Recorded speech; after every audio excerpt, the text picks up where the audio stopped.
मत्ती की इंजील 18 बाब। इस बाब में दो अहम तमासील मरकूम हैं। खोई हुई भेड़ की तमसील और मुआफ़ न करने वाले नौकर की तमसील।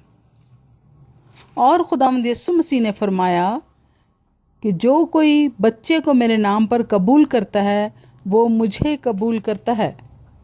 और अगर तेरा भाई तेरा गुनाह करे तो जा और खिलवत में बातचीत करके उसे समझा।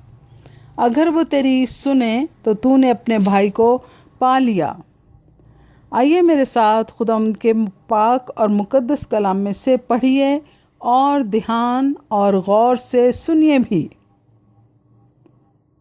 मत्ती की इंजील 18 बाब पहली आयत से 35 आयत तक, सफ़ा नंबर 21 और 22, पेज नंबर 21 एंड 22।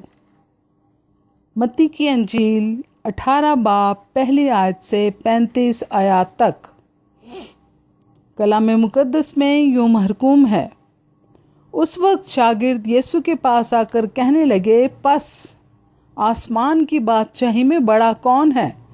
उसने एक बच्चे को पास बुलाकर उसे उनके बीच में खड़ा किया और कहा, मैं तुमसे सच कहता हूँ कि अगर तुम तौबा ना करो और बच्चों की मानिंद ना बनो तो आसमान की बादशाही में हरगिज़ दाखिल ना होगे।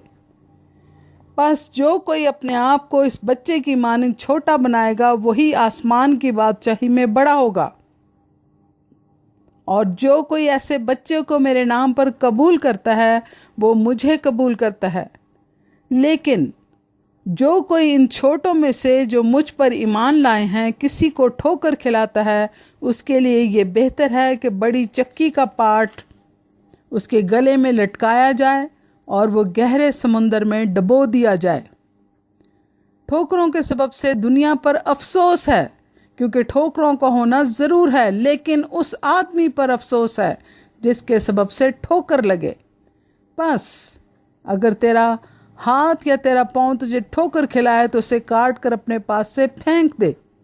टुंडा या लंगड़ा होकर ज़िंदगी में दाखिल होना तेरे लिए इससे बेहतर है कि 2 हाथ या 2 पाँव रखता हुआ तू हमेशा की आग में डाला जाए। और अगर तेरी आँख तुझे ठोकर खिलाए तो उसे निकाल कर अपने पास से फेंक दे। काना होकर ज़िंदगी में दाखिल होना तेरे लिए इससे बेहतर है कि 2 आँखें रखता हुआ तू आतिश जहन्नम में डाला जाए। खबरदार, इन छोटों में से किसी को ना चीज़ ना जानना, क्योंकि मैं तुमसे कहता हूँ कि आसमान पर इनके फरिश्ते मेरे आसमानी बाप का मुंह हर वक्त देखते हैं।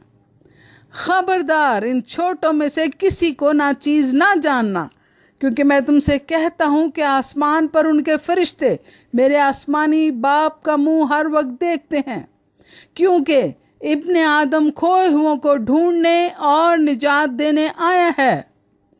क्योंकि इब्ने आदम खोए हुओं को ढूंढने और निजात देने आया है। तुम क्या समझते हो?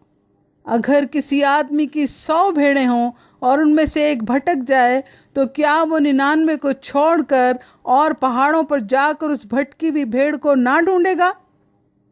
और अगर ऐसा हो कि वो उसे पाए तो मैं तुमसे कहता हूँ कि वो उन 99 की निस्बत जो भटकी नहीं, इस भेड़ की ज़्यादा खुशी करेगा। इसी तरह तुम्हारा आसमानी बाप ये नहीं चाहता कि इन छोटों में से एक भी हलाक हो।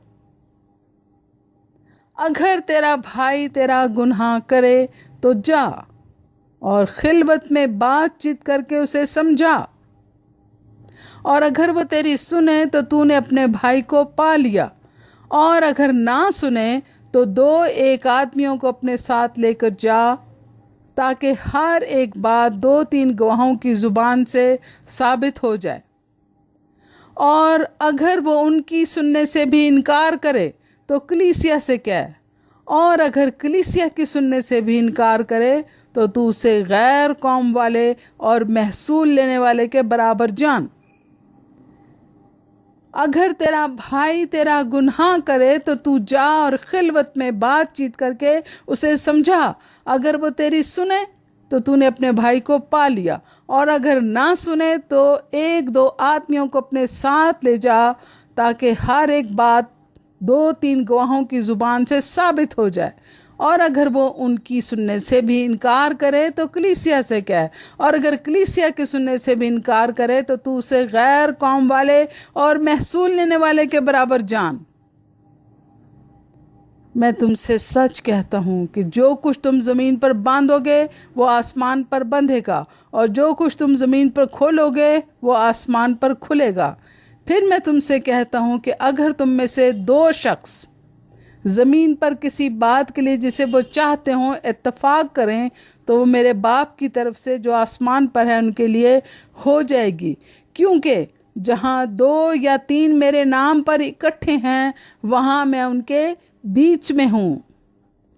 क्योंकि जहाँ 2 या 3 मेरे नाम पर इकट्ठे हैं वहाँ मैं उनके बीच में हूँ। क्योंकि जहाँ 2 या 3 मेरे नाम पर इकट्ठे हैं वहाँ मैं उनके बीच में हूँ। उस वक्त पतरस ने पास आकर उससे कहा, आए खुदावंद, अगर मेरा भाई मेरा गुनाह करता रहे तो मैं कितनी दफ़ा उसे मुआफ़ करूं? क्या 7 बार तक? यीशु ने उससे कहा, मैं तुझसे ये नहीं कहता कि 7 बार, बल्कि 7 दफ़ा के 70 बार। उस वक्त पतरस ने पास आकर उससे कहा, आए खुदावंद, अगर मेरा भाई मेरा गुनाह करता रहे तो मैं कितनी दफ़ा उसे मुआफ़ करूं? क्या 7 बार तक? यीशु ने उससे कहा, मैं तुझसे ये नहीं कहता कि 7 बार, बल्कि 7 दफ़ा के 70 बार तक। यीशु ने उससे कहा, मैं तुझसे ये नहीं कहता कि 7 बार, बल्कि 7 दफ़ा के 70 बार तक। बस आसमान की बादशाही उस बादशाह की मानंद है जिसने अपने नौकरों से हिसाब लेना चाहा, और जब हिसाब लेने लगा तो उसके सामने एक कर्जदार हाजिर किया गया जिस पर उसके 10,000 तोड़े आते थे। मगर चूंकि उसके पास अदा करने को कुछ ना था, इसलिए उसके मालिक ने हुक्म दिया कि ये और इसकी बीवी, बच्चे और जो कुछ इसका है सब बेचा जाए और कर्ज वसूल कर लिया जाए। बस नौकर ने गिरकर उसे सिजदा किया और कहा, आए खुदावंद, मुझे मोहलत दे, मैं तेरा सारा कर्ज अदा कर दूंगा। बस नौकर ने गिरकर उसे सिजदा किया और कहा, आए खुदावंद, मुझे मोहलत दे, मैं तेरा सारा कर्ज अदा कर दूंगा। उस नौकर के मालिक ने तरस खाकर उसे छोड़ दिया और उसका कर्ज बख्श दिया। जब वो नौकर बाहर निकला तो उसके हम खिदमतों में से एक उसको मिला जिस पर उसके 100 दिनार आते थे। उसने उसको पकड़कर उसका गला घोंटा और कहा, जो मेरा आता है अदा कर दे। बस उसके हम खिदमत ने उसके सामने गिरकर उसकी मिन्नत की और कहा, मुझे मोहलत दे, मैं तुझे अदा कर दूंगा। उसने ना माना, बल्कि जाकर उसे कैद खाना में डाल दिया कि जब तक कर्ज ना अदा कर दे कैद रहे। बस उसके हम खिदमत ये हाल देखकर बहुत गमगीन हुए और आकर अपने मालिक को सब कुछ जो हुआ था सुना दिया।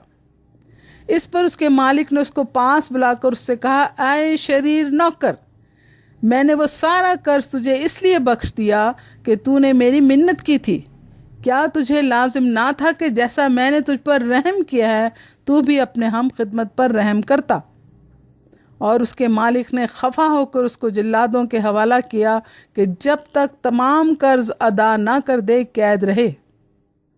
मेरा आसमानी बाप भी तुम्हारे साथ इसी तरह करेगा अगर तुम में से हर एक अपने भाई को दिल से मुआफ ना करे। मेरा आसमानी बाप भी तुम्हारे साथ इसी तरह करेगा अगर तुम में से हर एक अपने भाई को दिल से मुआफ ना करे। आमीन। कलाम मुक़द्दस के पढ़े और सुने जाने पर खुदावंद की बरकत हो और सब सुनने वालों को बरकत मिले। और आए अजीज़ो, कलाम मुक़द्दस की जो तलावत आपके सामने की गई है, मत्ती 18 बाब, इसने यकीनन आपके साथ कलाम किया है कि अपने भाई को मुआफ़ कर, अपने भाई को मुआफ़ कर। सो आए अजीज़ो, अगर आप में से किसी को भी इस वक्त जो कलाम मुक़द्दस को सुन रहे हैं, किसी ने भी, किसी के भाई ने उसके साथ कोई कसूर किया है, कोई गुनाह किया है, कोई गलती हुई है, तो अपने भाई को मुआफ़ करें। एक बार नहीं, 2 बार नहीं, 7 बार नहीं, बल्कि 7 के 70 बार, क्योंकि ये खुदावंद यीशु मसीह ने फरमाया है, ये किसी और ने नहीं फरमाया, ये खुदावंद यीशु मसीह ने फरमाया है कि अगर तेरा भाई तेरा गुनाह करता रहे तो तू उसे 7 नहीं बल्कि 70 दफ़ा माफ़ कर। सो अभी वक्त है, अभी और इसी वक्त घुटने टेकिए, दुआ करें और अपने भाई को, बहन को, कोई भी रिश्तेदार अजीज़ जिसने आपका गुनाह किया हो उसे मुआफ़ करें। अपने दिल को सख्त ना करें। अगर खुदा का पाक रूह आपसे इस वक्त कलाम कर रहा है तो हलीमी, आजिज़ी और नरमी से खुदावंद की आवाज़ को सुने, क्योंकि खुदावंद 1 बार बोलता है, 2 बार बोलता है। खुदावंद इस वक्त आपसे कलाम कर रहा है। अपने दिल को सख्त मत करें, बल्कि अपने भाई को, बहन को, किसी भी अजीज़ रिश्तेदार को मुआफ़ करें, क्योंकि ये भी खुदावंद यीशु मसीह ने फरमाया, ये मेरा आसमानी बाप भी तुम्हारे साथ इसी तरह करेगा अगर तुम में से हर एक अपने भाई को दिल से मुआफ़ ना करे। अपने भाई या बहन को या कराबती को या रिश्तेदार को मुआफ़ करें। खुदावंद आपको और मुझे, हम सबको ऐसा करने का फ़ज़ल दे। इसीलिए मैं बार बार कहती हूँ कि हर रोज़ कलाम मुक़द्दस को पढ़ा करें, कलाम मुक़द्दस का मुताला किया करें, क्योंकि खुदा का कलाम हमसे बात करता है। इसमें खुदा बाप की आवाज़ कलमबंद है। खुदा चाहता है कि हमारी इस्लाह हो, वो हमें तंबी करता है, वो हमारी भलाई चाहता है ताकि हम हमेशा की ज़िंदगी हासिल करें। सो खुदावंद आपको बरकत दे और कलाम मुक़द्दस के मुताबिक हम सबको ये फ़ज़ल दे कि हम अपनी ज़िंदगी गुजारें। आमीन। खुदावंद यीशु मसीह का फ़ज़ल और इत्मीनान हम सब के साथ हमेशा होता रहे। आमीन।